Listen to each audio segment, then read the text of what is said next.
In this video, I wanted to spend just a few minutes to walk through the process of generating subcontracts, applying invoices to those subcontracts, tracking the retainage and paying the retainage, and show you just how simple and easy that process is.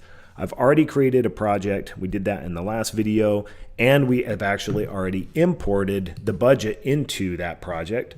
So by clicking on the budget analysis here, I can see a listing of all of the divisions of our budget accounts and how they're organized. And by clicking on them here, I can see a listing of some of these cost codes or these analytic accounts. And I want to create a subcontract for some of these accounts. I'm going to filter this so that I can see the ones that have not been committed so far. So I'm going to click on the specialties here, and I'm going to go through and I'm going to take, we'll just take a couple of these restroom items here. We got the full height restroom mirrors, accessories, labor, material, and we're going to create a subcontract for these items. So I'm just going to select those here, and over here I'm going to click action and create a commitment. Now in this screen, I could go through and I could select a specialty trade or a specific type of trade, and that will filter my lists, but I'm just going to type in California facility specialties. I'm going to generate a subcontract. I could do a purchase order as well, but this particular one will do a subcontract, and I'll hit create. Now what that's done here, if we jump over and we look at our subcontracts, we're in that Canyon state. Now you can see that we have a listing of all of our subcontracts here for that job that we were just looking at. And here's that California facility specialties. It's in red because it's still in draft mode. The settings on the job were such that this particular subcontract needed to go through an approval process and needs to be approved by Brant Wadsworth. You can see that we're pulling the approval and the retainage information off of the job settings. Because I am an administrator, I'm going to actually go in and edit this subcontract just in the interest of time. I'm going to make myself the administrator here. So now I have a new button up here. I can approve and validate this subcontract, and I'm going to do that. After I've done that, you can see that I do have the analytic accounts on this subcontract here, their quantities, the prices. We're keeping track of the retention on each one of those line items. That can all be changed here on the subcontract if need be. So we have gone through and created this subcontract. Down below in the totals, we can see the amount of the subcontract here, total invoices that we've received. Some are approved, some are pending approval, some are paid, some are hold. We don't have anything pending against this subcontract at this point. If we look at some of the tabs, we have a scope of work where we can go and type in the scope of work and have inclusions and exclusions and some other details related to the subcontract. But the idea is very quickly now, if I save this, just within one click, I can preview this subcontract. And I'll pull this into my screen here. And you can see that it's pulling in details off of that subcontract form, and we've generated our subcontract agreement, which we can quickly send out and have them sign it and get it back to us. So moving on, in order to generate an invoice for this subcontract, also super easy, just one click. We're going to click the invoice button here at the top. You can see that we have no invoices against this subcontract now. I'm going to click the invoice button and hit create. And this is going to pull in all the information off of that subcontract. Here's all of those line items and the amount. And I could invoice for this whole subcontract in one single invoice. I'm going to go ahead and put in the invoice number. I'll just make it up, and the invoice date is today. And it'll automatically pull in the due date off of that vendor's record. Again, this invoice is also set up that it needs to be routed for approval. So I can hit the send for approval button here, and Brant Wadsworth will receive an email saying that he needs to have this approved. Also, he'll see it in his list of invoices to be approved. But again, for the interest of time, I'm going to simply go through and make the administrator the approver here so that I can approve and validate this. But before I do so, I want to make some changes. I don't want to pay for everything on the subcontract at once. I'm going to eliminate some of these line items And maybe instead of paying the full $1,400, I'm just going to pay $1,000.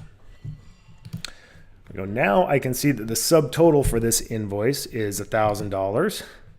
We're tracking retention of $100. So the total due for this invoice is $900, and there's our original committed amount. So now I'm going to go ahead and approve and validate this here. Now the invoice has been approved, it's been validated, it's ready for payment inside of the system, and we can see that in the statuses up here of the invoice. First it was in draft, we saved it, then we approved it. Now it is in an open state, ready to be paid. And we have a couple new buttons up here. We can actually go ahead and register a payment, or we can put it on hold.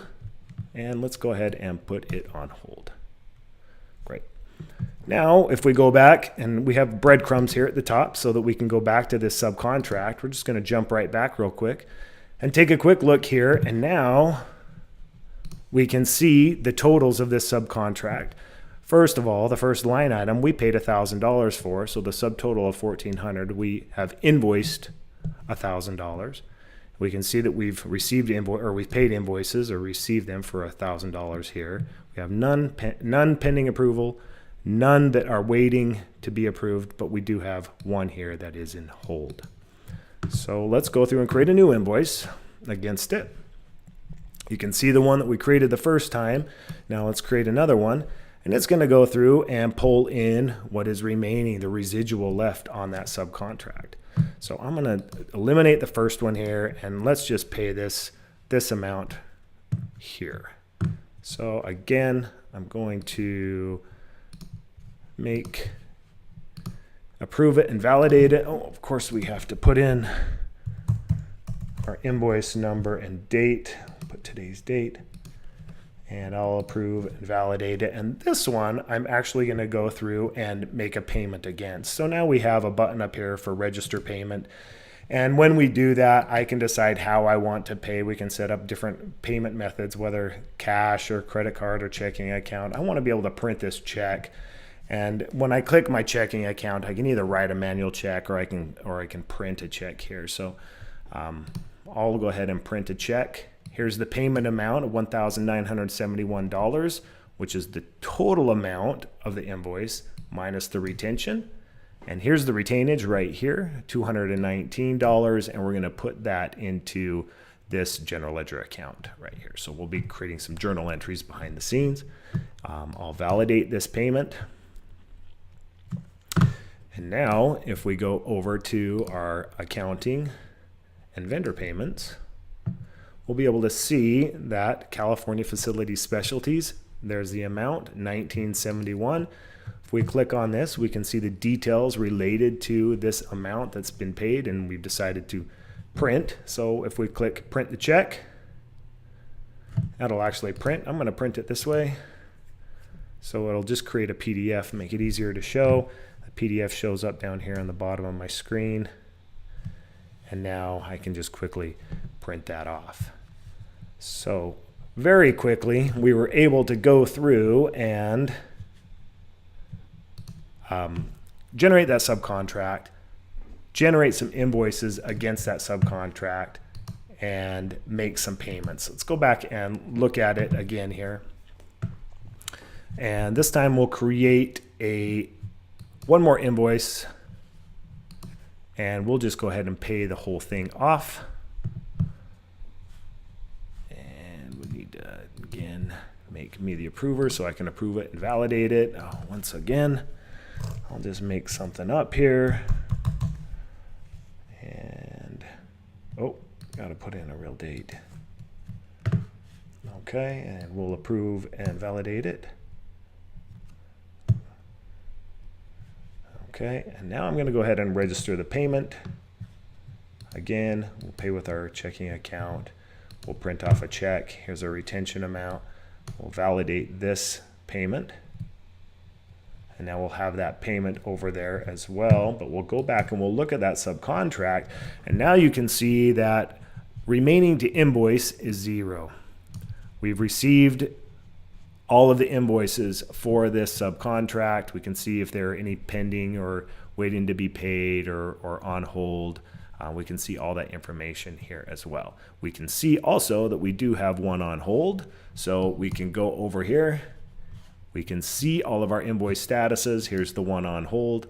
If you have the right privilege, the security to do so, you can remove that hold. And I'm going to go ahead and register the payment. And I'll validate it. Now when I go back and look at this, there's nothing left to invoice. We've paid the whole amount of this subcontract, and we have retained all of the retainage. We have that withheld. So now there's a new button that shows up on the screen, Pay Retainage Due. I'm just going to click on the Pay Retainage Due, and that will generate a new payment. So if we jump back to vendor payments and take a look, we can see that now we have, here's a listing of all of the different payments that we've made to California Facility Specialties, and here's that retention amount right here. Again, just with a quick print, I would be able to print that onto a check format. So I hope this has been helpful, nice and quick and easy. I'm not going to spend a whole lot of time to edit these videos and to make them all foofy and pretty. They are what they are, and hopefully you can see through the flaws and we can start getting more videos out faster. I appreciate your time and look forward to having you on the next demo.